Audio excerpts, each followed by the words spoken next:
Hello everyone, good morning.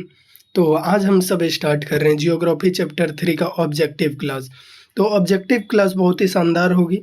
तो मिलते हैं, चलिए स्टार्ट करते हैं अपना क्लास को। सबसे चैप्टर का नाम पहला क्या है? जनसंख्या संगठन। सबसे पहला बात है जनसंख्या क्या है?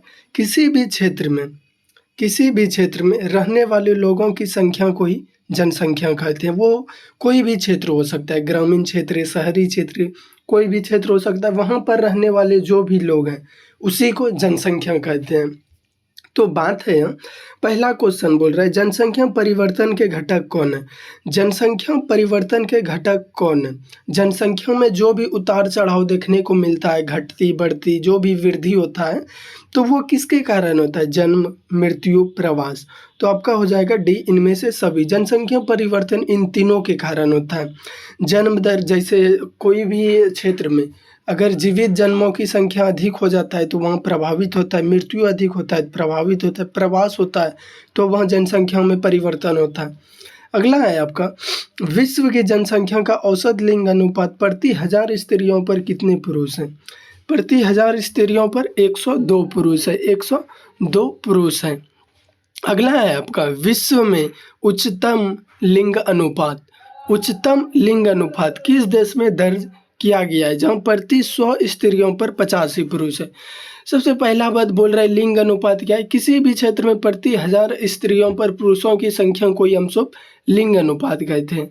तो आपका हो जाएगा लेटविया। लेटविया में लिंग अनुपात सबसे अधिक है और लेटविया में 100 स्त्रियों पर 85 पुरुष है, यानी पुरुष का कमी है। क्यों कमी है?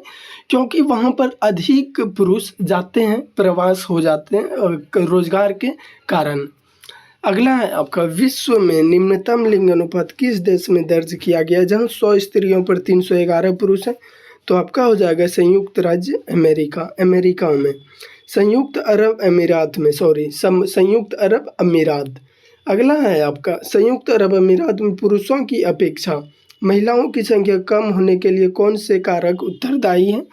तो आपका हो जाएगा रोजगार की खोज में पुरुषों का अप्रवासन। रोजगार के खोज में जो है पुरुष अप्रवास कर जाते हैं। अगला है आपका, निम्नलिखित में किस आयु वर्ग को उत्पादक वर्ग कहा जाता है या किस आयु वर्ग को कार्यशील जनसंख्या माना जाता है? तो आपका हो जाएगा 15 से 59। कार्यशील और आश्रित जनसंख्या, 0 से 15 वर्ष के आयु वाले व्यक्ति को हम लोग मानते हैं आश्रित जनसंख्या। और 59 से जो भी अधिक है, 59 के बाद जो भी व्यक्ति आते हैं उस श्रेणी में, उस आयु वर्ग की श्रेणी में, उन्हें हम लोग आश्रित जनसंख्या कहते हैं।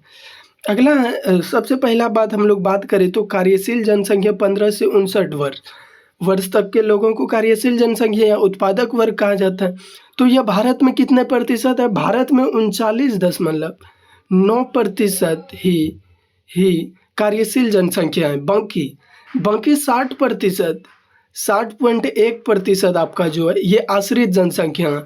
ये आश्रित जनसंख्या जो है इस पर आश्रित है और यह कार्यशील जनसंख्या यह भारत का है 39.9%। अगला है आपका, किस क्षेत्र में ग्रामीण जनसंख्या की प्रतिशत सबसे कम है?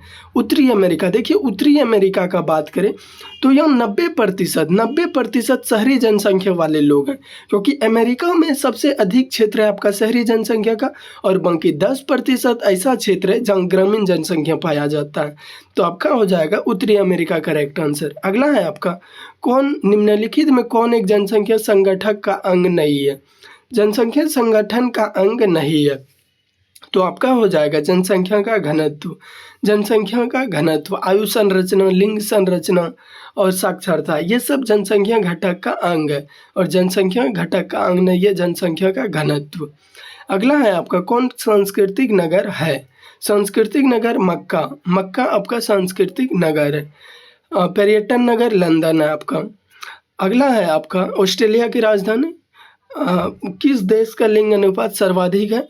तो आपका हो जाएगा लेटविया। लेटविया में देखिए आपको बताए थे पिछले क्वेश्चन में वहाँ जिक्र किया गया था क्या 100 स्त्रियों पर 85 पुरुष है। तो सबसे अधिक उच्चतर स्तर पर लिंग अनुपात है लेटविया में। लेटविया में। ऑस्ट्रेलिया की राजधानी कैनबेरा। अगला है आपका देश के विकास में किस संसाधन का महत्व सबसे अधिक है? तो आपका हो जाएगा मानव। किसी भी देश को, किसी भी कंट्री को डेवलप करने के लिए वो उस क्षेत्र का, उस कंट्री का जो मेन संसाधन या मेन रिसोर्स होते हैं, वहाँ का ह्यूमन होते हैं, यानी बोल सकते हैं मानव ही उस देश का संसाधन मुख्य होते हैं।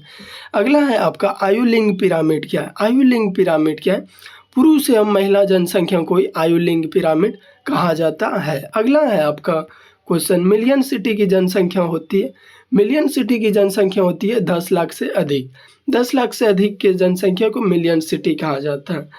अगर 5,000 से अधिक जनसंख्या जहाँ जिस क्षेत्र का होता है और वहाँ पर रोजगार होता है 80%, तो उस क्षेत्र को हम लोग नगरीय सिटी कह सकते हैं।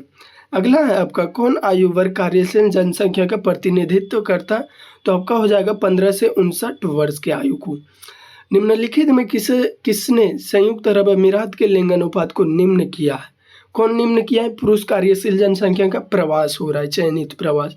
100% शहरी जनसंख्या वाला देश कौन है? सिंगापुर। सिंगापुर आपका 100% जनसंख्या शहरी है वहाँ का। विश्व जनसंख्या दिवस कब मनाई जाती है? 11 जुलाई को। अगला है आपका आयु पिरामिड के सामान्यतः प्रयोग किया जाता है 5 से 10 वर्ष वाला आयु वर्ग। आयु पिरामिड के लिए प्रयोग किया जाता है 5 से 10 वर्ष में जो भी आयु वर्ग के व्यक्ति हैं उनको शामिल की जाती है और उनका प्रयोग किया जाता है। अगला है आपका निम्नलिखित में यूरोपीय देशों में से किसमें नगरीकरण सर्वाधिक पाया जाता है? आपका एक देश है माल्टा। माल्टा हो जाएगा आपका नगरीकरण सर्वाधिक पाया जाता है। प्रौढ़ आयु वर्ग से तात्पर्य क्या है? प्रौढ़ आयु वर्ग को ही कहते हैं कार्यशील जनसंख्या कहा जाता है या उत्पादक वर्ग कहा जाता है। तो 15 से 59 वर्ष और इसका प्रतिशत है भारत में 39.9% भारत में कार्यशील जनसंख्या या प्रौढ़ आयु वर्ग पाया जाता है। बाकी आपका 60.1% जो है 60.1% ये आश्रित जनसंख्या पाया जाता है। ये इस पर आश्रित होते हैं। लिंग अनुपात का संबंध क्या है? पुरुष एवं स्त्रियों के बीच संबंध से। देखिए बच्चों एवं प्रौढ़ के बीच तो नहीं हो सकता है, पुरुष तथा स्त्रियों के बीच ही लिंग अनुपात क्या है? क्या प्रति 1000 पुरुषों पर स्त्रियों की संख्या को ही लिंग अनुपात कहा जाता है। अगला है आपका सबसे अधिक लिंग अनुपात किस देश का है? लटविया हो जाएगा। 100 स्त्रियों पर 100 फीमेल पर 85 मेल पाया जाता है। 100 स्त्रियों पर 85 पुरुष पाया जाता है।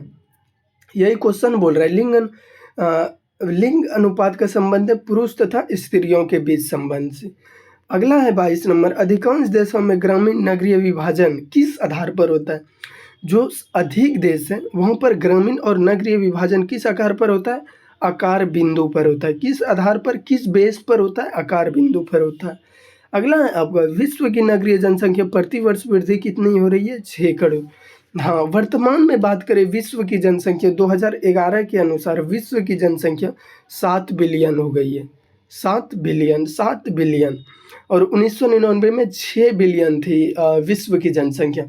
और भारत का बात करें तो 2011 में 121 करोड़ जनसंख्या था और 2001 में बात करें तो 102.8 करोड़। बोल रहा है यही क्वेश्चन, विश्व की नगरीय जनसंख्या प्रति वर्ष वृद्धि कितनी हो रही है? 6 करोड़ हो रही है। अगला है पूर्वी एशिया में प्रौढ़ शिक्षा दर क्या है? 83.4% है। आपका पूर्वी एशिया में ईस्ट एशिया में आपका शिक्षा दर 83.4 है, 83.4%। अगला है आपका किस भाषा परिवार की जनसंख्या सबसे कम है? सबसे कम बोल रहा है चीनी तिब्बती किरात। कितना है? 0.85%। 0.85%। किस भाषा परिवार की जनसंख्या सबसे कम है? चीनी तिब्बती होगा 0.85%। सबसे अधिक तब किसका होगा? भारतीय यूरोपीय आर्य। कितना है? 73% सबसे अधिक है। सबसे अधिक किसका? भारतीय यूरोपीय आर्य 73%। द्रविड़ का कितना है? 20% है, 20%। ऑस्ट्रिक का कितना है? 1.38% ऑस्ट्रिक। बिहार में किस भाषा का प्रयोग किया जाता है? बिहार में किस भाषा परिवार का प्रयोग किया जाता है? बिहार में बिहार में हो जाएगा आपका द्रविड़, द्रविड़ द्रविड़ 20%, 20%। सबसे अधिक भारतीय यूरोपीय आर्य 73% भाषा परिवार है। सबसे कम हो जाएगा आपका चीनी तिब्बती किरात 0.85%। अगला है आपका निम्नलिखित में से किस देश में न्यूनतम जन्म दर पाई जाती है, हो जाएगा जर्मनी, क्योंकि जर्मनी अंतिम पोजीशन पे है, अंतिम स्टेज पे है ये सब जन्म दर और मृत्यु दर के तुलना में। अगला है आपका विश्व में सबसे अधिक प्रजनन दर वाला देश कौन है, नाइजर, सबसे अधिक प्रजनन दर वाला देश है। अगला है आपका विश्व में कौन सा आयु वर्ग नहीं है, तो आपका हो जाएगा 0 से 14 क्या है आपका, 0 से 14 आश्रित, आश्रित हो जाएगा, आश्रित किस पर आश्रित, 15 से 59 वर्ष वाले कार्यशील जनसंख्या पर आश्रित है, ये आश्रित आश्रित ये आश्रित हो जाएगा। तो हो जाएगा आपका 60 वर्ष से अधिक, 60 वर्ष से अधिक नहीं होगा, क्योंकि 90 वर्ष से अधिक, 90 वर्ष से अधिक जो कि आयु वर्ग नहीं है, 60 वर्ष से अधिक है परंतु 90 वर्ष से अधिक नहीं है। अगला है आपका, अगला है क्या, अगला और अंतिम क्वेश्चन है, विश्व में सबसे अधिक नागरिकीकृत देश कौन है, ग्रेट ब्रिटेन, ग्रेट ब्रिटेन विश्व में सबसे अधिक नागरिकीकृत देश है ग्रेट ब्रिटेन। तो ये था चैप्टर 3 का कुछ क्वेश्चन ऑब्जेक्टिव, तो ये कुछ VVI ऑब्जेक्टिव था। मिलते हैं नेक्स्ट क्लास में, तब तक के लिए धन्यवाद।